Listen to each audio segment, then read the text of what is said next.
মৰমৰ ছাত্ৰ ছাত্ৰীসকল আজি মই তোমালোকক ক্লাছ 6 মেথামেটিক্সৰ চেপ্টাৰ 4 এক্সাৰচাইজ 4C2 কৰাই দিম। চোৱা ইয়াৰ আগৰ আটাইবোৰ এক্সাৰচাইজ মই কৰাই দিছোঁ, তাৰ লিংক মই ডিছক্ৰিপশ্যনত দি দিম। চোৱা ইয়াত আমাক কৈছে কুৱেশ্যন 1ত ফাইণ্ড দ্য প্ৰডাক্ট অৰেলি, মানে ইয়াৰ প্ৰডাক্ট মানে কি পূৰণ ফলবোৰ আমি মুখে মুখে উলিয়াব লাগে। Check the result by actually doing it, আৰু এই তুমি মুখে মুখে যিটো ৰিজাল্ট উলিয়াবা সেইটো তুমি পিছত নিজে কৰি চাব পাৰা। চোৱা এতিয়া আমি মুখে মুখে কেনেকৈ কৰিম জানা, চোৱাচোন এই 99 ইয়াত আছে ন, তেন্তে 25 × 4 কিমান হৈ যাব কোৱা? 25 × 4 আমাৰ হৈ যাব 100।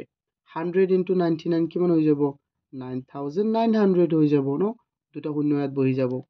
চ' এতিয়া আমি ডিষ্ট্ৰিবিউটিভ ল প্ৰয়োগ কৰি এইটো আমি কৰিছোঁ। চোৱা আৰু এইটো কি হ'ব কোৱাচোন, ইয়াত 25 আৰু 8, 25 8 পূৰণ হৈ গ'লে হৈ যাব 200, 200 আৰু 5 পূৰণ কিমান হৈ যাব? 1000 ন, কিমান সুন্দৰ ন।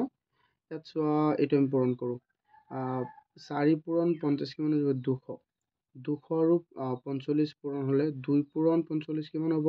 90, আৰু ইয়াত আছে দুটা শূন্য, 9000। কিমান ইজি, এইকেইটা আমি মুখে মুখে কৰিব পাৰিম ন।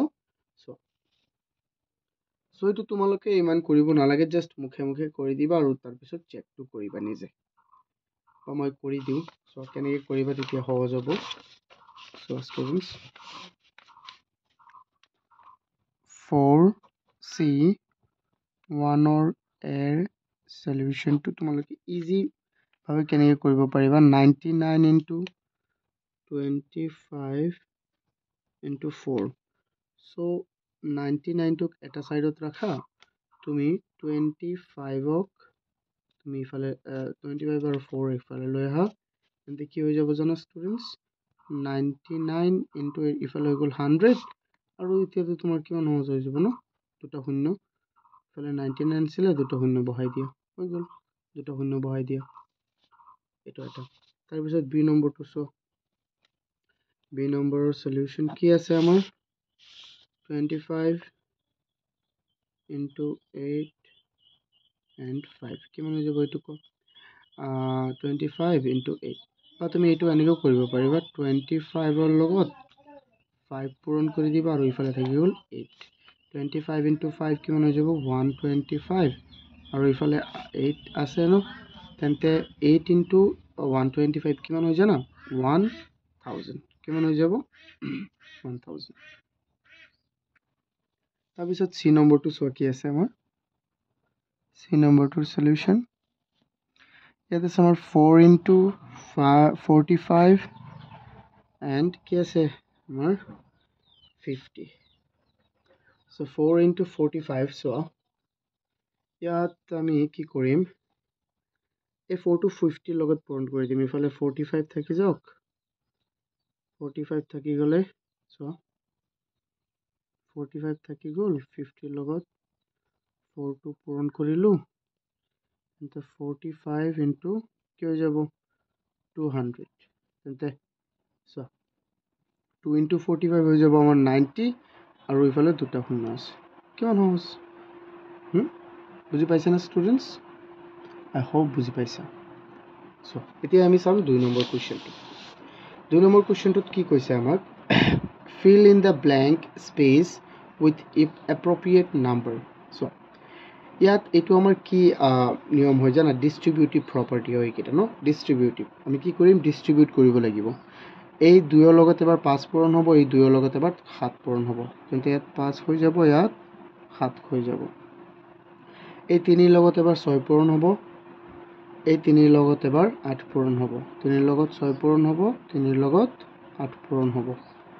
চোৱা তাৰপিছত ইয়াত কি আছে, ইয়াত যিহেতু 2 আছে, ইয়াত এইটো, তেন্তে ইয়াত 2 বহিব, 2ৰ লগত 3 পূৰণ হ'ব, 2ৰ লগত 10 পূৰণ হ'ব, 2ৰ লগত 3 পূৰণ হ'ব, 2ৰ লগত 10 পূৰণ হ'ব। আৰু তাৰপিছত কি কৈছে ষ্টুডেণ্টছ, এইটো চোৱাচোন, verify the associative property of addition the number 2, 3 and 4। 2, 3 and 4 associative property কি হয়, যাক আমি অসমীয়াত সহযোগ বিধি বুলিও কওঁ। সেইটো মানে হ'ল যে A + B + C = a plus b plus c এইটো ভেৰিফাই কৰিব লাগে অকল ন সো তেন্তে আমি এইটো কৰো কেনেকৈ কৰিম সো ষ্টুডেন্টস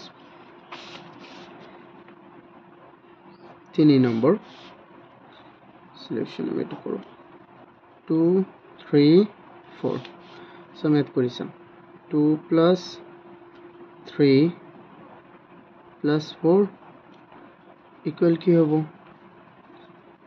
2 plus 3 plus 4 এনেকৈ কৰি চাওঁচোন মিলে নেকি যদি মিলে তেন্তে এইটো ভেৰিফাই হ'ল আৰু নহ'লে নহ'ব 2 আৰু ব্ৰেকেটৰ কি টাইম প্ৰথমে কৰিব লাগে তেন্তে 3 plus 4 কিমান 7 equal 2 plus 5 কিমান 2 plus 3 5 আৰু plus 4 তেন্তে ইয়াতো 9 হ'ল আৰু ইয়াতো কি হ'ল 9 so prove associative law